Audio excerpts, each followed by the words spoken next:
People talk a lot about eliminating waste, fraud, and abuse. One way of doing that is to review these contracts and make sure the taxpayers are getting the best bang for their buck. Support the bill. Thank you. Very good. Any other witnesses of support? Opposition? Very good. I just would like to add my comments and my time on the council. Opposition, yes. Kelly, please come on up. I'll save my glowing comments for later.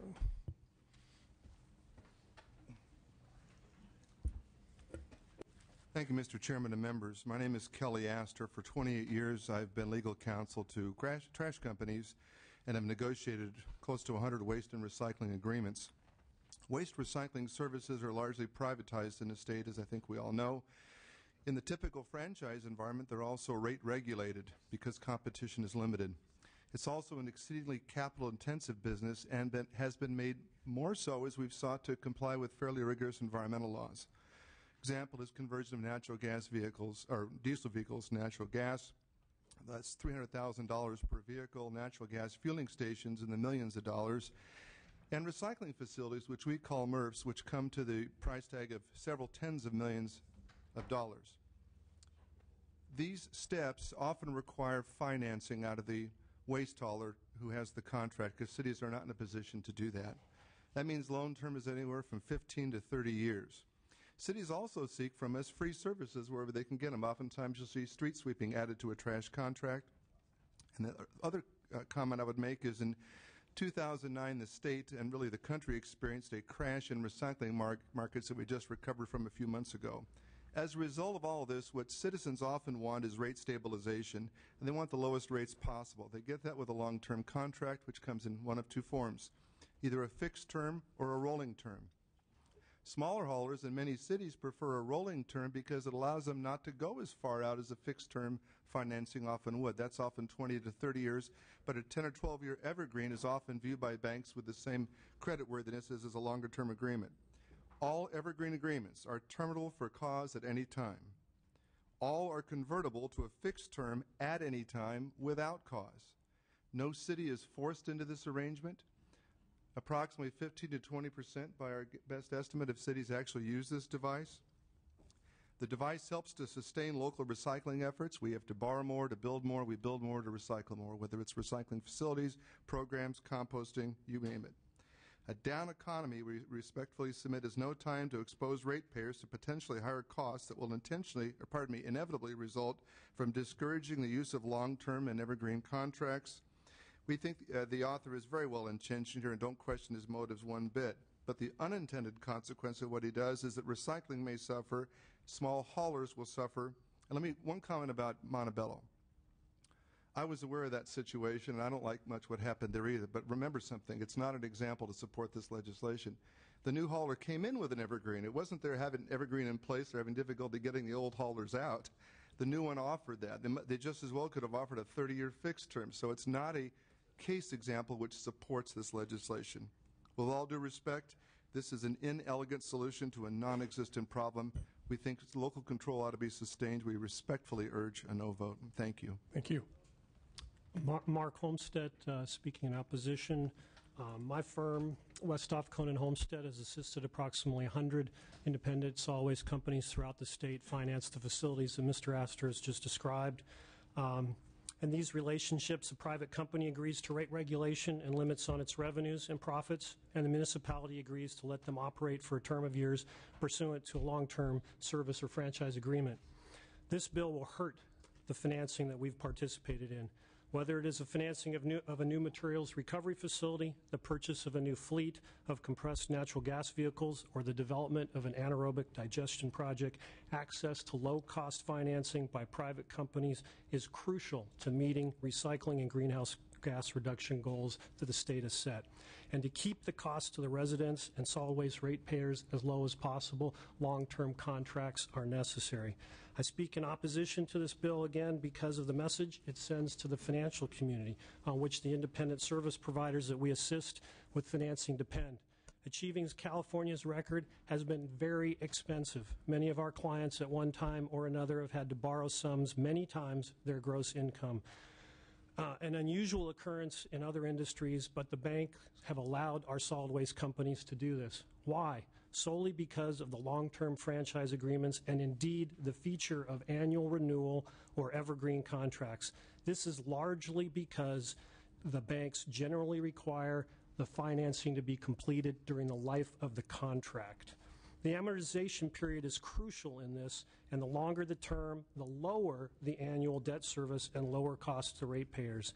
A city or the state, for example, would never finance a city hall or a large infrastructure project over simply 5 years. Quite simply, we have been able to keep our collection rates down because the longer contracts and evergreen renewals allow longer amortization periods. The evergreen provisions are very important because as new CARB rules or other needs arise, the company with an evergreen contract can finance new equipment or facilities at any time because it knows that its contract will have at least a term of 7 to 10 years left. With a fixed term contract, financing of anything major can only be done once at the contract's inception. While this bill does not in of itself eliminate evergreen contracts, our opposition can be summarized in one word: confidence. Over the years, we have built confidence among the banks that understand this industry, and as a result, they have been willing to finance these companies' needs. This bill would force municipal governing bodies to take an extra step just to keep a successful contract in force, as opposed to letting them continue the many different procedures they already have in place for that purpose.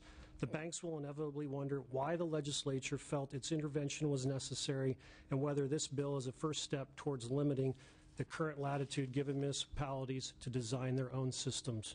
If we lose the confidence of the financial community in our current system, credit will be more difficult or at least more expensive to obtain for our clients, and ultimately that will negatively reflect or affect ratepayers. Thank you. Thank you. Mr. Chairman, Kathy Lynch representing CR&R, and we're a waste recycler in Southern California, one of Mr. Astor's members. And to speak to the prior speaker's point, we actually we're a successful bidder on an anaerobic digestion facility that we're now starting to complete. We are using some 118 monies, but clearly there's a huge financing component to that he speaks very fluently on. So we would urge you to vote no on this. Thank you. Very good. Any other witnesses on the bill? Thank you. Mr. Lyon, if you would mind maybe responding. Yes, I would love to respond. Members, this bill will not prohibit a long-term contract. It doesn't put a prohibition on a 10-year, 15-year, 20-year contract. This bill speaks to automatic renewing contracts, evergreening contracts. This bill speaks to provide and not chill the opportunity for taxpayers to see vendors compete for their taxpayer-funded contracts. Taxpayer-funded contracts. I'm looking to make sure through this bill that taxpayers are getting the most bang for their buck. We're seeing today cities across California either going towards bankruptcy or insolvency with months to go, even in this current legislative year. We're seeing taxpayers have less disposable income as people are losing their jobs, and this bill seeks to ensure that people have more dollars to work with at home. This bill is also very sensitive to the fact that there is a heavy capital investment on the part of the trash hauling industry. We understand that trash haulers have to buy the trucks, the rigs, and comply to legislation and statute. But so do hospitals, and so do restaurants, and so do auto dealerships, and so do shipping companies and port industries. And guess what? They don't have evergreen contracts in those industries. And they have to comply with the changing policies and statutes that are brought forth by the legislature of California.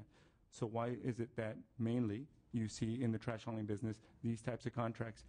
These other industries provide for and have provided for them long-term contracts that are sensitive to the long-term needs for investment and repayment of their capital. We're looking to ensure that there's a level playing field. California taxpayers in their households, they have no guarantee of a job for 30 years, for 25 years, but yet they have commitments. They have 30-year fixed rate loans that they have to pay, those that are lucky enough to be homeowners today. So why would a business interest have anything better than all the other interests I've said here don't have? Yet they're able to work in a business and industry where they compete. These evergreen contracts, they chill the opportunity for the taxpayers' dollars to be competed for. And we're seeing, as we've seen, I'll give you an example. In the city of West Covina and the city of Covina, these These entities that propose the Evergreen contract, they propose with a lower rate than maybe currently is funded. But after year 3 or 4, guess what? They get beyond all the comparable cities around. And then because they have an Evergreen contract, they're in full control. They have a monopoly. And I can tell you, and I'm going to admit here today, my first year on the West Covina City Council, I made the mistake of voting for an Evergreen contract. And I've regretted it every day ever since. And that's why I'm trying to do something about it. The people of communities that watch these types of decisions, they don't like them. They don't like the effect that it has on their wallet. They don't like the fact that competition is chilled. I will tell you this: if they're doing a good job, I think we want to rehire them. If they're taking care of our residents, we want to give them an opportunity to continue. Let's have that opportunity to do that reassessment.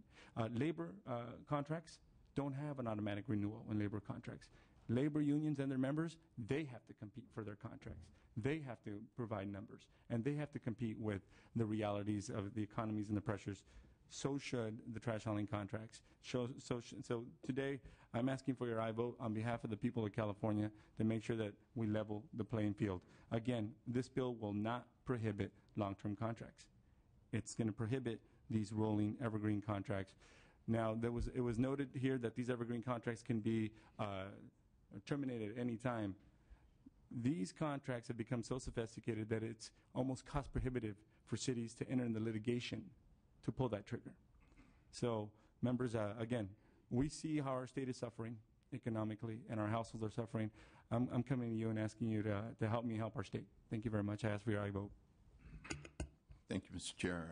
Mr. Hernandez, as an individual as well who spent some time on local government and who served as a solid waste director for a municipality, I truly understand what you're trying to address here, and I commend you for this. Also knowing the reputation of Mr. Astor, I know the fine work that he has done to represent many of the small independent haulers who are far different than some of the larger conglomerates who I see now are acquiring these smaller firms and asking for these evergreens. As an elected official, I too did not believe in evergreen contracts. We found that it was fraught with abilities for escalating rates and a variety of problems that many of our city council and sometimes staff wasn't sophisticated enough to understand all the nuances in it, from tipping fees going up, gas, while we understand cost of living increases that are in those contracts, but it was a lot of hidden fees that we found out, and through our leadership in the city of Gardena, we counseled our evergreen, and neighboring cities around us followed that lead, and I think cities are moving away from that. My only challenge here is that we as the legislature dictating what those cities should do. I really believe that elected officials and city staff that are wide awake at the wheel should know what's best at the time. So I guess that's my only concern, that we put this in the statute as a state law versus educating cities and letting them do the right, making that decision and come to that conclusion on your own, because you're right.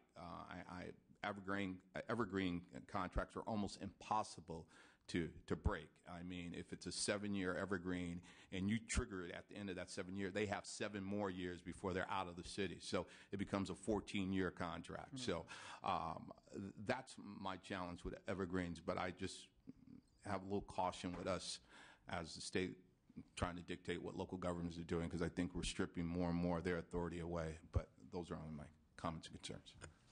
Thank you. Thank you.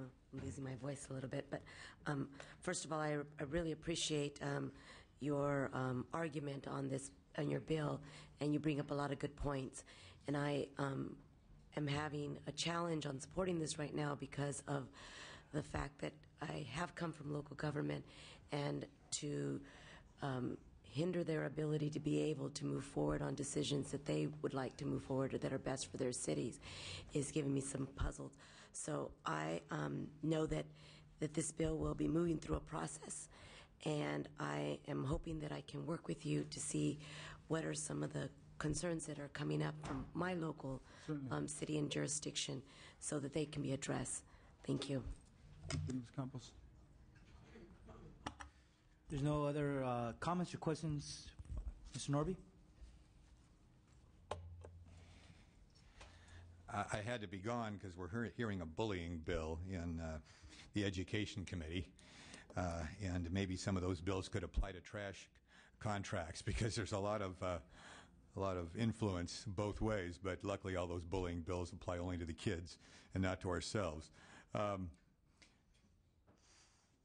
remember being on my city council, and most of them have been on city councils, looking at the trash contract, which had pre-existed my term by a number of years, and it had never been evaluated. And in closed session, when I suggested, well, maybe we should evaluate the trash hauler and have hearings and decide what to do, and you could have heard a pin drop. It's like, well, wait a minute, the trash hauler, do we ever evaluate that? Well, that's evergreen. It's sort of like you never evaluate it. It's kind of like your religion, right? You just go and you don't really reevaluate. Once you're a Catholic, you want to be a Baptist or a Muslim or something. It's just what you are, and theoretically you could evaluate it, but you just never do. And this might empower a lot of council members to make those evaluations and realize that these contracts, while they presume renewal, shouldn't automatically guarantee it. But at the same time, I do have some concerns, like I had with the previous bill. Councils ought to be able to figure this out on their own, so I'm kind of torn between what they ought to be doing and should be doing, and the fact is what they're not doing, and how much can we facilitate them doing that, because unlike us, with full-time staffs, most city councils serve part-time. Their only staff is city staff, which is not independent, and their agenda is more just keeping meetings as short as possible and not revisiting certain issues because it's just more work, as opposed to making the kind of independent judgments that elected officials need to make. And this, to the extent that this might help them do that, is to the extent that I support it. Thank you very much.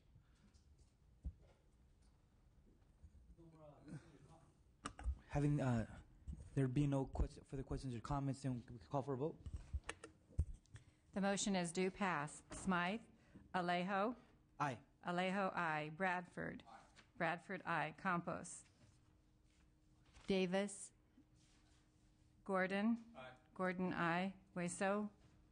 Knight? Norby? Aye. Norby, aye. Is that an aye? Okay. Bill needs one. You still need one, so it'll be on call. Thank you, members. I really appreciate the opportunity. You're doing the right thing. I just wanted to add one thing before I walked away here from this. Most of these contracts exist in small cities that tend to have very part-time city councils, where education levels tend to be very low, poverty rate tends to be high. And guess what? The people that get elected to these city councils, they're hugely funded, primarily funded by the holders of these evergreen contracts. We're trying to improve the situation for working class poor communities. This bill and your support will help do that. Thank you very much. Thank you, Mr. Hernandez. I think you got another bill up. I sure do. Item 16, AB 527. Thank you, members. Once again, I present to you AB 527. AB 527 would help restore the public's trust in government by strengthening existing conflict of interest laws. This bill comes to this committee on the heels of State Controller John Chung's launching an audit of Montebello. Some of the recent and troubling findings from Montebello include 2 off-the-book bank accounts to a developer with ties to the city attorney that had which at one point had held over $1 million of taxpayer funds. I appreciate that motion in the second. AB 527 would prohibit the balance of the board to authorize the use of public funds if any member of a governing body has a financial interest in the person or entity that would receive the public monies. This would avoid the perception of impropriety and corruption and help rebuild government's role as good stewards of public trust. For example, in the city of Bell, City Administrative Officer Robert Rizzo was given the authority to expend public funds for purchases up to $50,000 without requiring the approval of the Bell City Council. AB 527 would make sure that if a city officers and officials are given authority like the one granted to the City of Bell's Robert Rizzo, they do so in an ethical and trustworthy manner.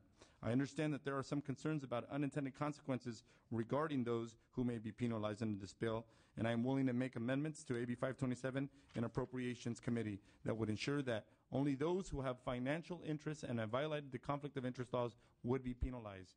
AB 527 would also expand conflict of interest laws to include the approval of land use projects like permitting, planning, and land conveyance in the case where a member of the governing body is financially interested. In the event of the public official having a remote interest and has to recuse him or herself while the board votes. AB 527 would require the board's legal advisor or counsel to identify the statutory basis for the remote interest. The public official would still be responsible for bringing forward a potential conflict. However, using codified statute to classify an interest ensures legitimacy to the public process. Under AB 527, violations of these laws would be consistent with existing law and result in fines or jail time or both, and a lifetime ban from holding a public office. These penalties already apply to existing conflict of interest laws and are stricter than penalties under the Political Reform Act. Harsh penalties should apply when gross and intentional misconduct occurs and the public trust is violated. It will still ultimately be the responsibility of a member of the governing body to disclose a financial or remote interest, and the members will ultimately be held liable should a willful violation occur. I respectfully request your aye vote for this bill. Thank you. Witnesses in support? Opposition?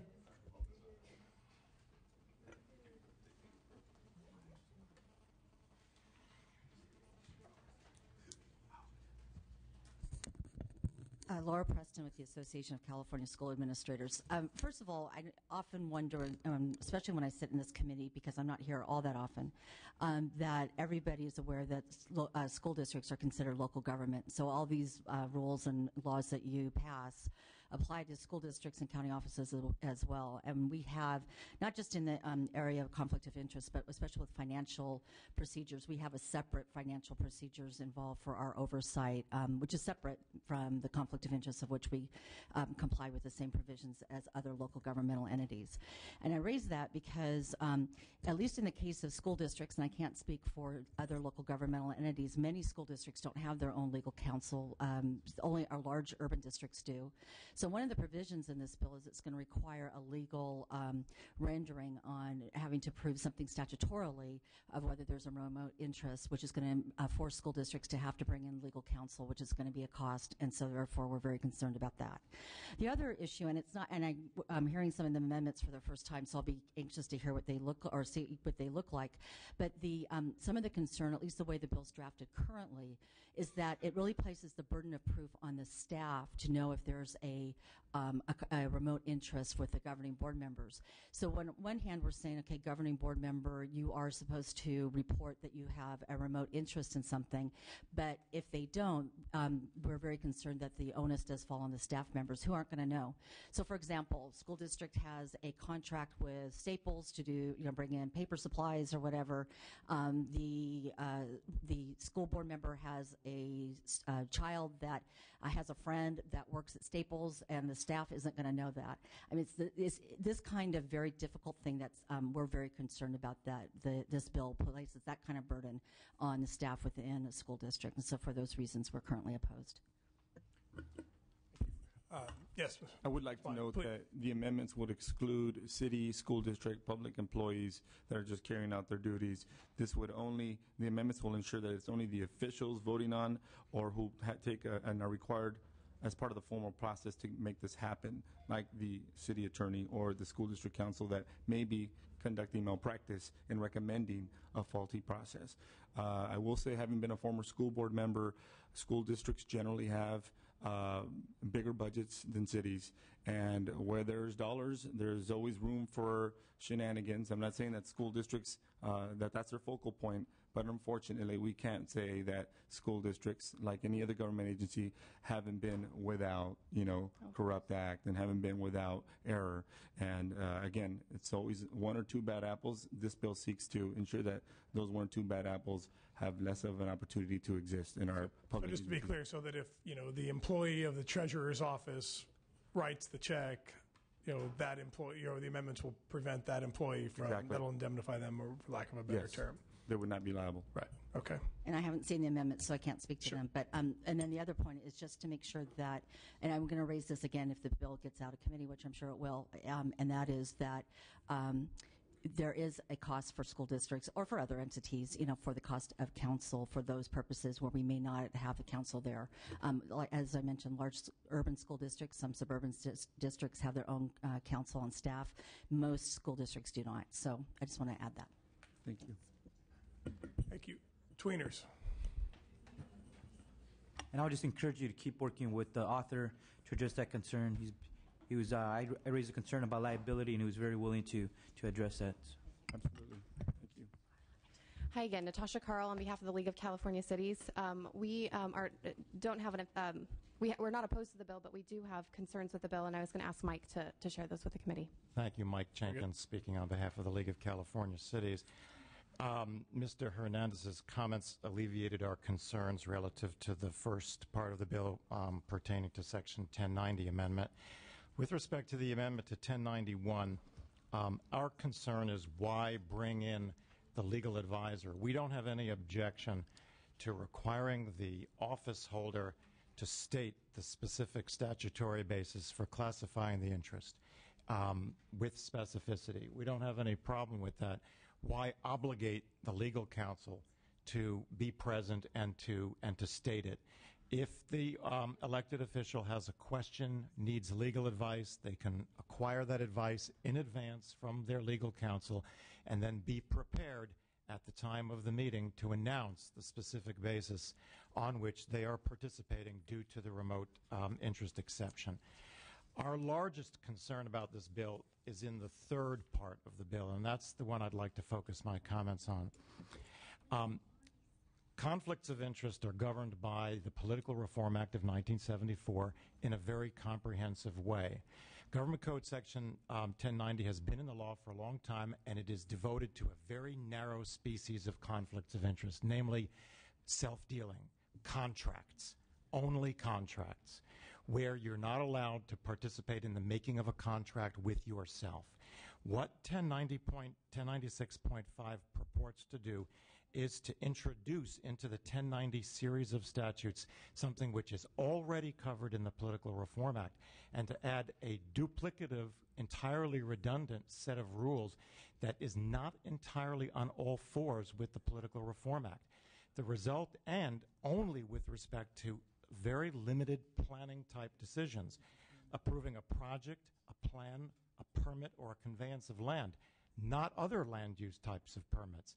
The result is this.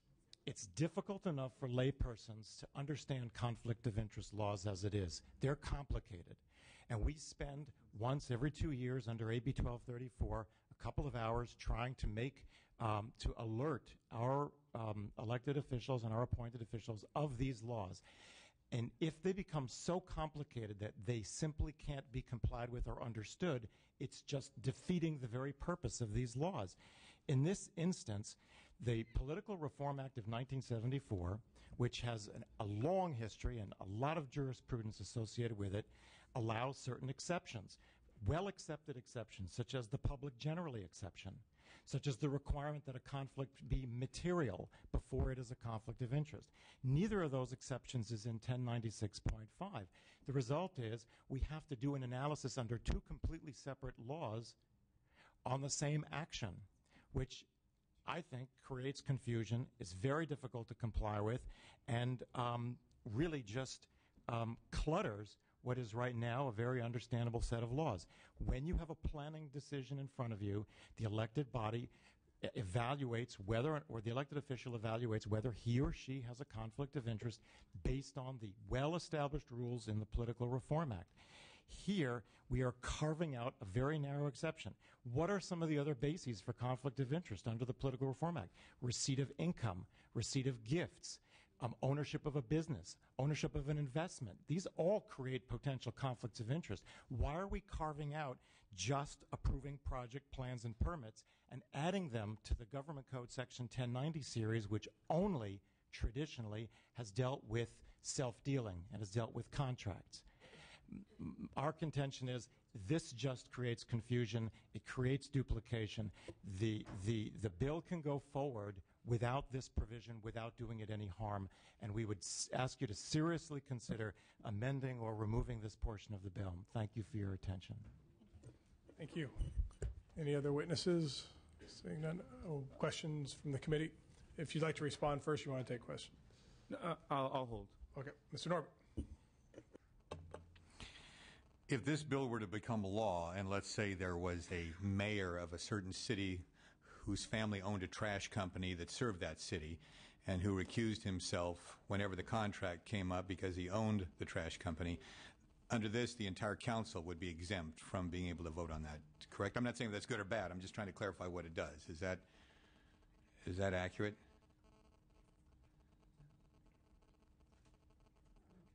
Yeah, I mean, under existing law, that would be legal unless that mayor was elected after the contract was put in place. So under existing law, because we're talking about a contract, that would be illegal already.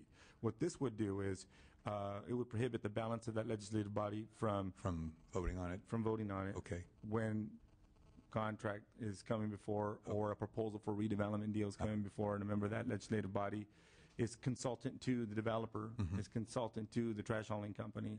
That member may be a part of a supermajority, which means if you're a member of a supermajority, you can afford to walk out of the room and still have a majority vote. Members of your alliance support the contract that would benefit your client. And this bill would seek to close that loophole. Okay. This is an important bill, Mr. Chair. Of course, they're all important, but this one is. And I respect the author a lot and want to just flesh out exactly what it would mean. And so if you'd bear with me on a couple of the more examples I have here, I'd really appreciate it, because we all want honesty in government, we all want transparency, and we all want laws to deal with bad apples. But it's not always clear in the bunch which are the bad ones and which were the good ones, because we're all flawed and we all are complex individuals, and we're all concerned about overreaching laws as well. Another example, when I was on the Board of Supervisors, we had a no smoking ordinance we were considering, and one of the members of the board recused themselves because he had an interest in a tobacco company. He owned stock in a tobacco company, so he recused himself based on a conflict of interest. Now, would him doing that require the others then to automatically do it as well, since they're all in the same body, and therefore we wouldn't have been able to vote on that? I'm not saying it's good or bad. I'm just wondering, if one person makes a decision, they have a conflict, and in the end, as somebody said, you can get all the legal advice you want, but it's your decision whether you have a conflict or not, and you ultimately have to make it. Would that automatically exclude all of the others? This bill is not seeking to prohibit those that are involved in bond holding or opportunities that other members of the public that readily have. This speaks more to the elected official that's engaged in a contract with a business entity or a developer that's seeking a contract of that legislative body. This bill would then... That's what I want to clarify, because there's so many different kinds of conflicts. Another one, and this is a real example, in Orange County, there's a member of a city council whose father's on the police department, and normally you might not care, but he's very, very young, still lives at home with his parents, and gets a lot of support from them. So that was actually an issue in the campaign, and his response is he will not vote on any of the police contracts because it affects his father, who's a source of his support. But would that then mean that his colleagues also could not vote on that contract, since he has a conflict, and under this law, that the conflict of one extends to everybody else, correct, or not? Right. Well, now we're talking about personnel contract, a labor contract. I believe I'm familiar with that case, and the father was previously employed by that police department for many years. I think he was one of the senior officers on the administrative side there. It wouldn't apply to a scenario like that. This bill is not intended. If I need to clean up by way of amendments to ensure, I'm more than happy to do that. Right, because I mean these conflicts, especially in a campaign, not just in terms of a crusading DA. I mean they can go when they're that broad. There's a lot of ways they can go. One other example, I remember I took a conflict of interest once on a zoning issue. It was a CUP issue in my city when I was on the city council, because I lived within a certain number of yards, and the guideline was if you live near the project and you think you could be affected either positively or usually negatively, because usually it was a higher density, then you took a powder, and I took a powder on this development project. And it's very common for people to do that because it's close to their home, and they could be accused of of voting against it because they didn't want the higher density. There's a conflict of interest. Would that conflict out everybody else as well? Because that seems to be where the bill is going. If one has a conflict, everybody does, or not. And I'm not trying to give you a hard time here. No. I'm taking the bill seriously and want to discuss it seriously. I appreciate the question because it does help to provide clarification for everybody. No, this bill is not seeking to prohibit the legislative body from voting on in a scenario where a member of that legislative body lives in proximity to a project, because the difference here is that this bill is seeking to prohibit participation if the member of the legislative body is on the payroll of the proponent. That's really the goal here. If you're on the payroll, you're basically disqualifying your colleagues from participating. When you live in proximity to the McDonald's that's being proposed 200 yards away, you're not on the payroll by living in proximity to that McDonald's. Unless it's McDonald's that has you on the payroll and has you living nearby, then we would have a problem. So if a council member worked for McDonald's and McDonald's was applying for a CUP in some other part of the town, and that person recused themselves because they worked for McDonald's, then the rest of the body would have to recuse themselves as well, and McDonald's could not apply for the CUP unless they fired that employee. I'm not saying it's good or bad. I'm just wondering if that's what this would do.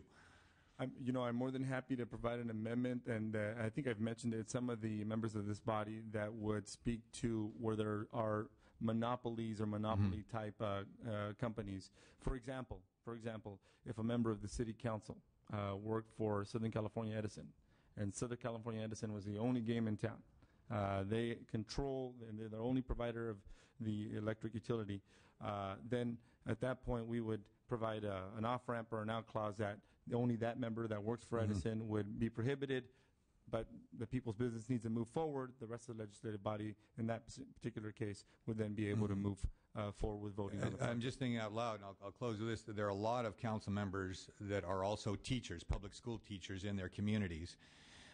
And that's fine because the school district is not run by the city. Right. But there are a lot of city school issues where the school wants to sell excess property for a housing project, or they've got traffic issues with the district, and they're negotiating with the district, whether it's to provide security guards or campus resource officers, or they're arguing over who pays for the crossing guard. And oftentimes that teacher will then say, well, I work for the district, you're negotiating with my superintendent, so I'll recuse myself.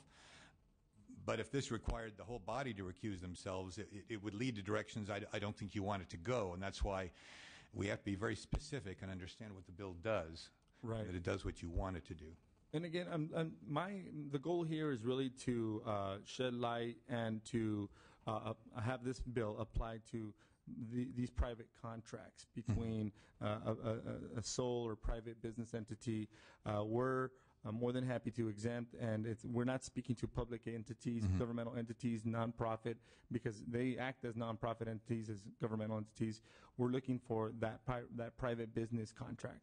So that would be not targeted by this bill, that scenario.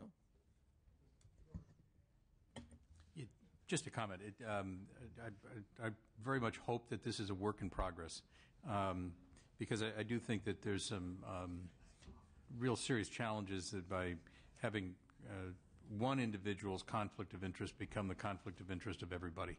I understand where you're trying to go, and I'm hopeful that you can continue to work on this and do some refinement. I'd be happy to talk to you about it later. We will continue to work on it. It is a work in progress. I think at a minimum, I hope I've conveyed the spirit and of the interest behind this bill. It's really providing the electorate just a higher level of accountability and a higher level of assurance as elected officials that there's no room for the shenanigans.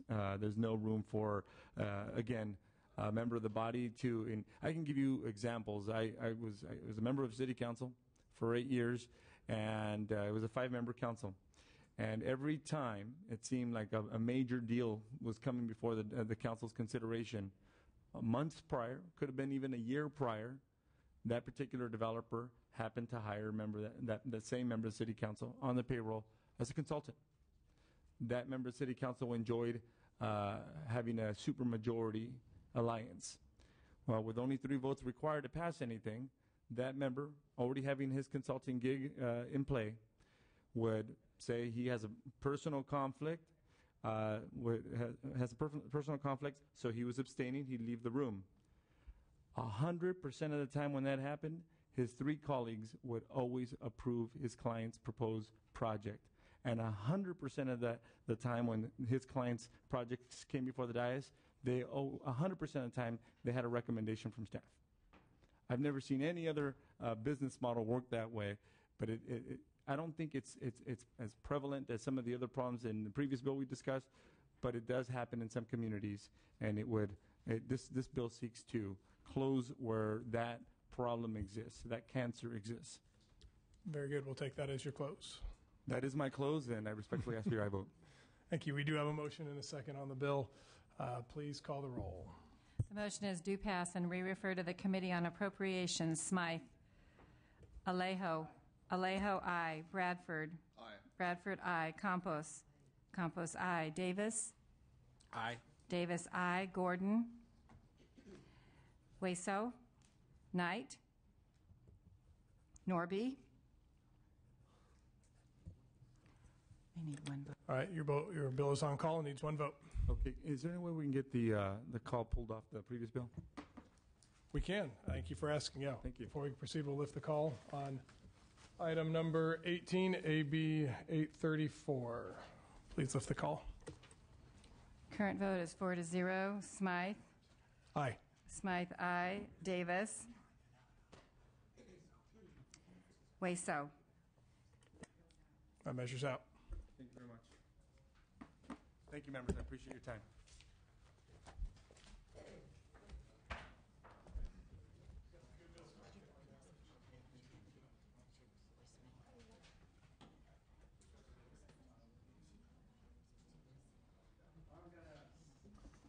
We've got 3 bills by our chairman, Assemblymember Smythe. We'll start with item number 10, AB 23.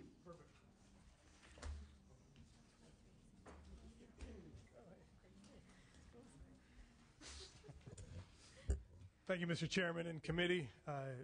AB 23 is another one of the series of bills that we've taken up here today.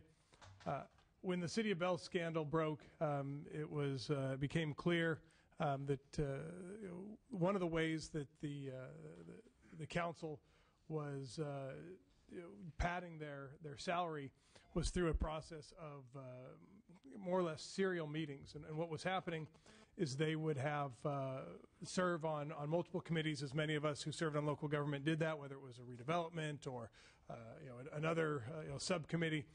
And what they would do is just gavel down for less than 30 seconds and constitute themselves as meeting and getting their compensation for that meeting.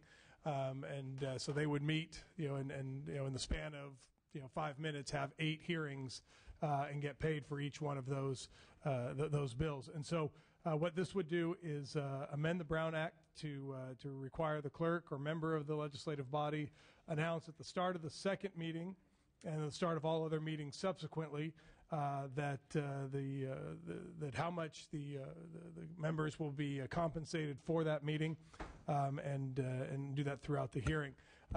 It clarifies that the compensation does not include the actual necessary costs such as travel, hotel, food, and very briefly ask for your aye vote.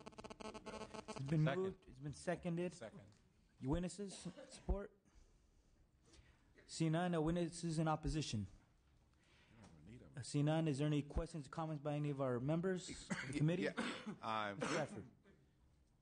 Thank you, Mr. Smythe. I can give a few examples of cities that do this on a regular basis, and I think this is truly needed, but would it be better served if they had agenda actions? Because a lot of times they gavel down and it's nothing there, but you might need those subsequent meetings or some, if there was activity. But the real crime here is it's never nothing on the agenda. You gavel down, you convene as a body, and then you gavel out of it. And I know councils that convene to the housing, finance, gaming, solid waste and it's nothing on the agenda. So what if there was something on the agenda of real business? I mean, that helps, but also, again, in the city of Belknap, they were getting paid like $1,000, per meeting. So it wasn't. Other cities. You're right. So I mean, that's the other thing is letting the residents know that they're, whether there's an agenda item or not, that they're, most of those, like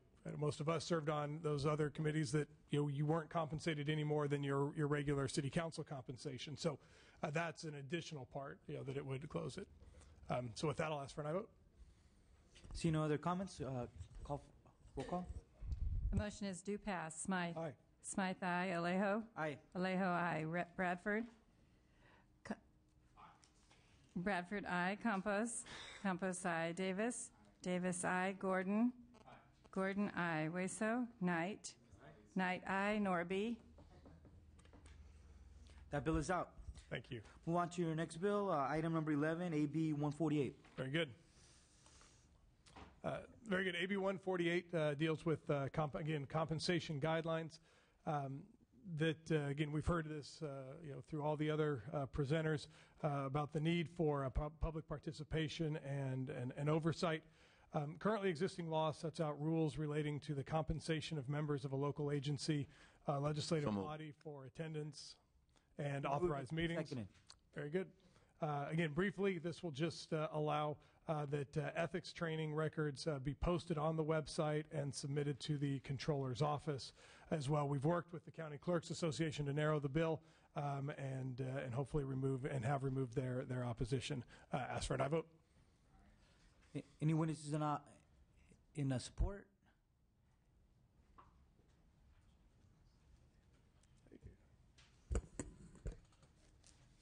Iris Herrera with the California Special Districts Association here in support of the bill. This is a good governance bill, and we're happy to support it. We do want to mention, though, that we are concerned about continuing requirements to post various documents on agencies' websites. However, we are working with the author's office and committee staff on this issue, and we ask for an aye vote. Thank you. Any other witnesses? Seeing none, witnesses in opposition.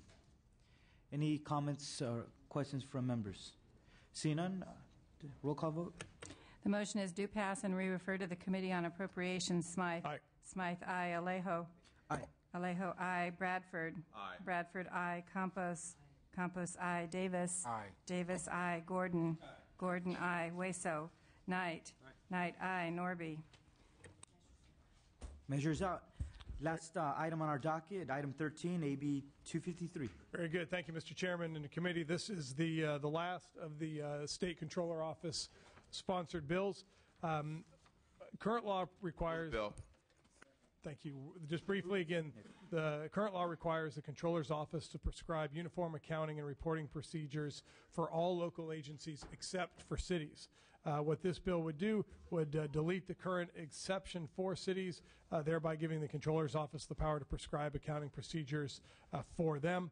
The committee will consist of 10 members appointed by the Controller, 5 city finance officers, 3 city managers, 1 public auditor, and 1 end user with experience using controller criteria, local government data.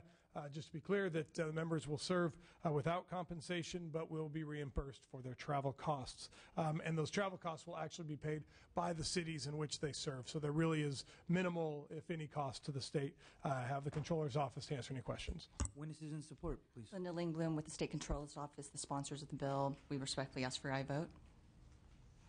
Any other witnesses? In support, seeing none. Witnesses in opposition? Any other discussion, questions? Mr. Gordon. Again, I'm struggling with a little bit why this is necessary. Why can't the controller just do this? Why can't the controller say, I'd like to have a committee advise me, develop some guidelines, and provide those to local jurisdictions? Why do we need legislation to do this? I am George Lolis with the Division of Accounting and Reporting in the State Controller's Office, and we currently don't have the authority to ask the cities to do that. We only have that authority with the counties. And that's what this bill does, is request that we get the authority to prescribe accounting guidelines for the cities. In current law, there's a committee, a 10-person advisory committee established to prescribe accounting and reporting guidelines for counties and special districts. We currently do not have that authority for cities, so we're simply asking that cities be put into this bill or into the code. Okay. See no further discussion, if we could have a roll call vote. The motion is do pass and re-refer to the Committee on Appropriations. Smythe. Aye. Smythe, aye. Alejo. Aye. Alejo, aye. Bradford. Aye. Bradford, aye. Campos. Campos, aye. Davis. Davis, aye. Gordon. Aye. Gordon, aye. Hueso. Knight. Knight, aye. Norby. Bill is out. We have a few more bills on call. Very good, thank you. Leave it open for a few more minutes to allow, I think, Councilmember Hueso to come.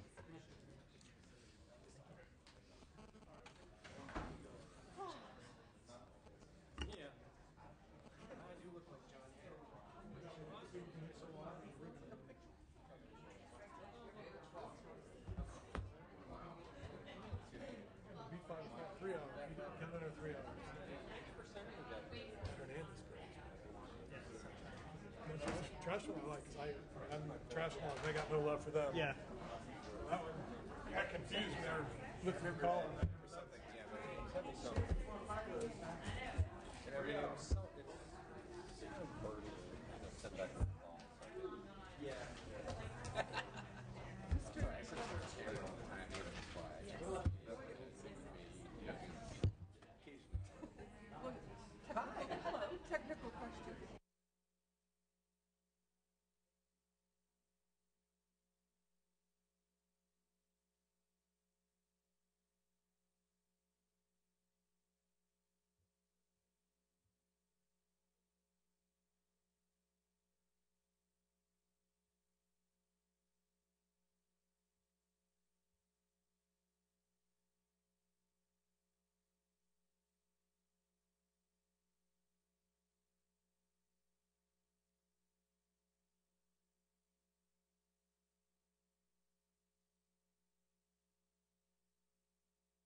Very good. Member, we're going to lift the call on item number 16, AB 527. Current vote is 4-0.